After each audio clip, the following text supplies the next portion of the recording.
Thank you all for having me. Your timing is really, really good. I don't know if anyone's told you this or not, but this comes on the heels of a fairly significant conference in Rome 2 weeks ago. I think Mr. Fortenberry is going to be speaking to you later on today. He was in that group. I was there, 2 or 3 other members of Congress, along with Catholic Christian lawmakers from all over the world. It's the second year I've been there, and I want to share with you very briefly what we heard this year and how it was different from last year. Last year we had the head of the Maronite Rite come and speak to us in Rome.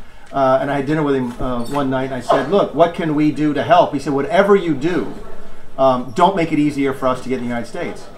I thought that was provocative. I'm like, that's very strange to me. Why is that? He goes, it's what ISIS wants. He goes, they want to wipe the Christians and the Jews out of the Middle East, and if you make it too easy for us to get in the U.S., folks will want to leave it. We want to stay.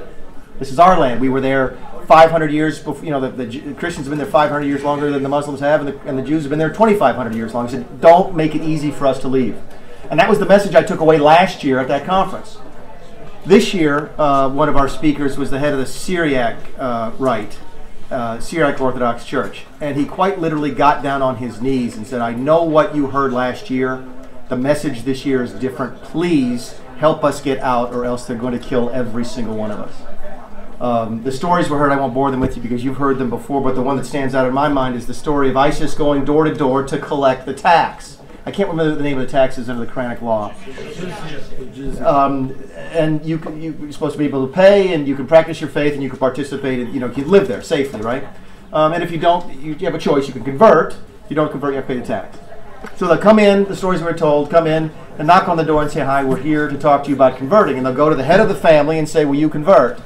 And they'll say, no. I say, okay, well, you have to pay the tax. And he says, I'm happy to pay the tax. How much is the tax? The tax is $100,000. Can you pay the tax? Can't pay the tax. All right, well, then we'll in lieu of that, we'll accept your daughter. You want to pay the tax now? No, I can't pay the tax. All right, you want to convert? No. Okay, and they shoot his child in front of him. And then go and shoot the next child. And then go to the mother and ask her if she wants to convert. Shoot the mother, and then shoot the father, and then move on to the next house. It is religious genocide. And I'm very happy that Fortenberry is going to be offering the resolution. You've heard that it's being offered in parliaments around the world. That's a direct result of that conference we were at last week. I will say this, and I know there's some cameras on. I don't talk about this publicly, but we did have a chance at the end of that conference to speak to the Holy Father, Pope Francis, and asked him.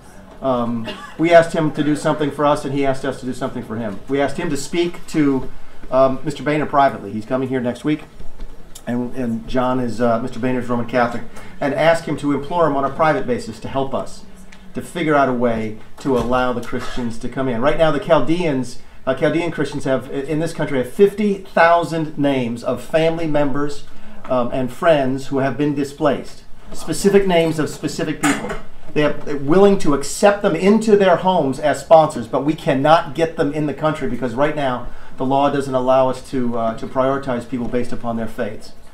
So the Holy Father is going to ask Mr. Boehner privately, we hope, to help fix that. He then asked us to do something, and I'll close with this. He asked us, when we met him on Sunday last, that we do something, that we just don't talk about it, and that we actually seek to do something. And I can assure you that all of the folks, lawmakers from around the world, heard that message loud and clear, and we will be doing something. So thank you for being here. Thank you especially for being here this week. Your timing could not have been better.